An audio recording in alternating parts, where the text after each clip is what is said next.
जा रहा है। चलते हैं आप जम्मू कश्मीर। बात सबसे पहले जम्मू की और उस सरकारी अस्पताल की जो इस वक्त जम्मू प्रांत के अंदर सबसे बड़ा सरकारी अस्पताल माना जाता है। और इस अस्पताल में मरीज हो, तीमारदार हो, वो परेशान कभी ना कभी जरूर इस तरह की शिकायतें आती रही हैं। लेकिन आज के वक्त में जो सबसे बड़ी परेशानी है, अब जो विभाग यहां पर काम करने वाले हैं वहां अंदर से भी बहुत सारे लोगों ने इस तरह की आवाजें उठाई हैं कि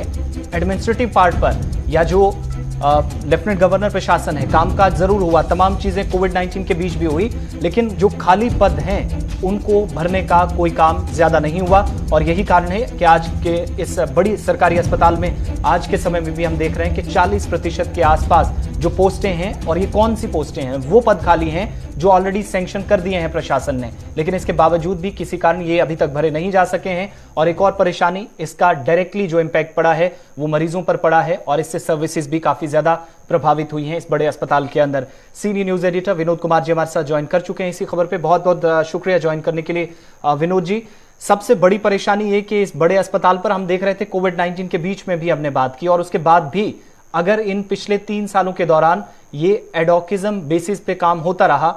इस अप्रोच के साथ क्या आगे चला जा सकता है? और आज जो 7 से 8 डिपार्टमेंट्स जो अलग अलग ये खुद कह रहे हैं कि शायद ऊपरी सतह पर काम नहीं हुआ और निचली सतह पर काम प्रभावित हुआ है, आखिर ये कब तक चलने वाला है? आसिफ, सबसे important component health and medical education ही रहता है। जब हम चर्चा करते हैं कि किसी समाज की विकास में शिक्षा, बिजली, पानी और स्वास्थ्य ये सबसे इंपॉर्टेंट फैक्टर रहते हैं, लेकिन अनफॉर्चुनेट, जैसे आपने खुद ही कहा कि government medical college Jammu province का सबसे बड़ा कॉलेज है और 10 जिलों को कैटर करता है। पुंछ राजौरी हो, डोडा हो, किश्तवाड़ हो, रामबन हो, वहां के लोग भी यहाँ पर ही आते हैं, फ्लो बड़ा ज्यादा रहता है। 40% सैंक्शन स्टाफ की कमी है, तो आप अंदाजा लगा सकते हैं कि किस तरीके से अस्पताल चल रहा है। चाहे आर्थो हो, सर्जरी हो, मेडिसिन हो, माइक्रोबायोलॉजी, जितने भी इंपॉर्टेंट डिपार्टमेंट हैं, सब में प्रोफेसर्स की कमी है, मैन पावर की कमी है। तो जिसके चलते आप अंदाजा लगा सकते हैं कि लोग, अक्सर हम देखते हैं कि छोटी सी बीमारी के लिए भी लोग ट्रस्ट नहीं करते हैं गवर्नमेंट मेडिकल कॉलेज पे, और वो प्रेफर करते हैं पड़ोसी राज्य पंजाब में जाया जाए, लुधियाना की डीएमसी में जाया जाए। और अक्सर ऐसे केसेस हमने देखे भी है कि आए दिन जो एम्बुलेंसेज हैं वो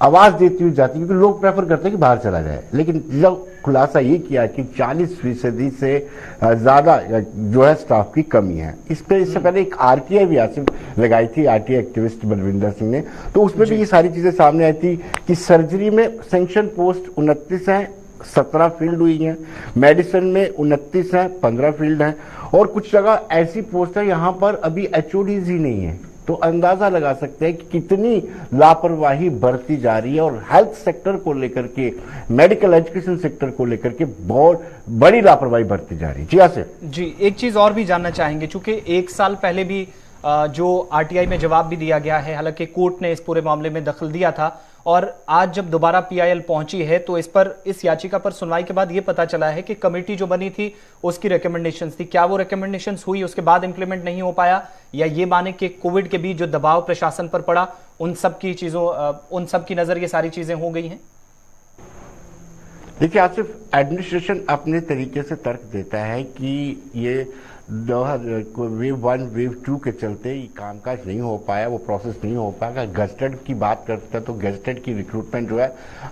पब्लिक सर्विस कमीशन करता है, नॉन गजटेड एसएसबी करता है, और मिनिस्टीरियल स्टाफ वो भी एसएसआर भी करता है। लेकिन अनफॉर्चुनेट है, अभी भी अगर हम आपको डिटेल में बताया, सिर्फ अगर एसएमजीएस की ही बात ले ले हमें, तो पैरामेडिकल स्टाफ जो सैंक्शन पोस्ट है 168 है और वहां पर नियुक्त है 86, इतना फासला है। नर्सिंग स्टाफ की बात करें तो 374 सैंक्शन पोस्ट है और काम कर रहे हैं 96 लोग। 96 लोग 374 लोगों का काम कर सकेंगे। क्लास 4 334 सैंक्शन पोस्ट है और 165 लोग वहां पर नियुक्त हैं, आधे से भी कम लोग नियुक्त हैं। ऐसे में कैसे हम हेल्थ सर्विसेज दे पाएंगे? कमेटी की रिकमेंडेशन ये कह के कहा गया कि कोविड-19 के चलते दबाव ज्यादा, प्रेशर ज्यादा रहा, जिसके चलते कमेटी की रिकमेंडेशन पर अमल नहीं हो पाया है। लेकिन हेल्थ सेक्टर के साथ इस तरह का बड़ा समझौता कभी होना नहीं चाहिए। चाहिए था और मुझे लगता है कि सरकार को अपनी गलती मान करके फौरी तौर पर जो खामियां हैं उसको दूर करना चाहिए और रिक्रूटमेंट प्रोसेस को जो सैंक्शन पोस्ट हैं एटलीस्ट उसको कम से कम वो फिल हो। एक आखिरी चीज जो बड़ा इंपॉर्टेंट पॉइंट है, चूंकि इस प्रांत के अंदर आबादी बहुत सारे ऐसे जिले हैं, बहुत ज्यादा है और इसी सबसे बड़े अस्पताल पर डिपेंड करते हैं। आज के समय में स्वास्थ्य सेवाओं पर यहां सवाल उठना, कमेटी की रिकमेंडेशंस को इंप्लीमेंट ना करना, कोर्ट का दखल देना, क्या ये माने कि कहीं ना कहीं इन तमाम खामियों के बीच में प्रशासन जो थोड़ा सा लग रहा है कि कहीं ना कहीं बैकफुट पर है, एडोकिज्म जो अप्रोच है वो अपनाई है, तो उससे एक जो प्राइवेट लॉबी है या प्राइवेट अस्पतालों में वहां पर सबसे ज्यादा फायदा उन लोगों को मिल रहा है और उसका एक इम्पैक्ट मरीजों पर भी पड़ रहा है, चूंकि बीपीएल में भी बहुत सारे मरीज आते हैं जिनका शायद वहां पर उपचार करना इतना आसान नहीं है प्राइवेट लॉबी की अगर बात करें। देखिए आसिफ, जब आपको सबसे प्रेस्टिजियस और बड़े हॉस्पिटल में से ही हेल्थ सर्विसेज नहीं मिलेंगे तो स्वाभाविक सी बात है जो प्राइवेट प्लेयर्स होंगे वो बूम करेंगे। लोग प्रेफर करेंगे कि हम प्राइवेट नारायणा में जाएं, बत्रा में जाएं, फिर जो लोग ज्यादा प्रेफरेंस उनकी रहती है डीएमसी में जाएं। तो जब आपके हॉस्पिटल में यानी गवर्नमेंट मेडिकल कॉलेज में जो सैंक्शन डॉक्टर्स हैं, मैंने अभी डिपार्टमेंट के नाम बताया, आर्थो, सर्जरी, जितने भी डिपार्टमेंट उनपे एक एक प्रोफेसर है, कितने प्रोफेसर्स की कमी है, असिस्टेंट प्रोफेसर्स की कमी है। तो जब आपको अच्छा ट्रीटमेंट, नाम का प्रेस्टिजियस हॉस्पिटल है गवर्नमेंट मेडिकल कॉलेज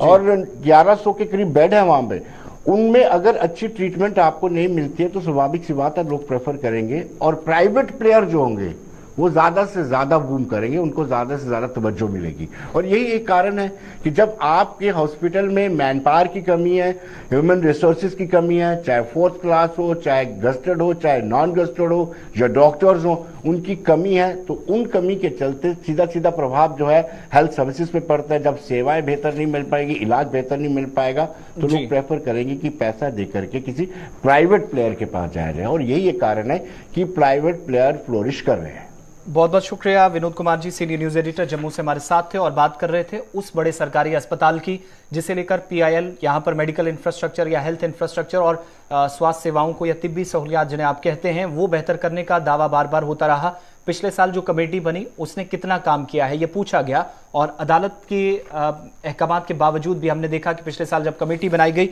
जिसमें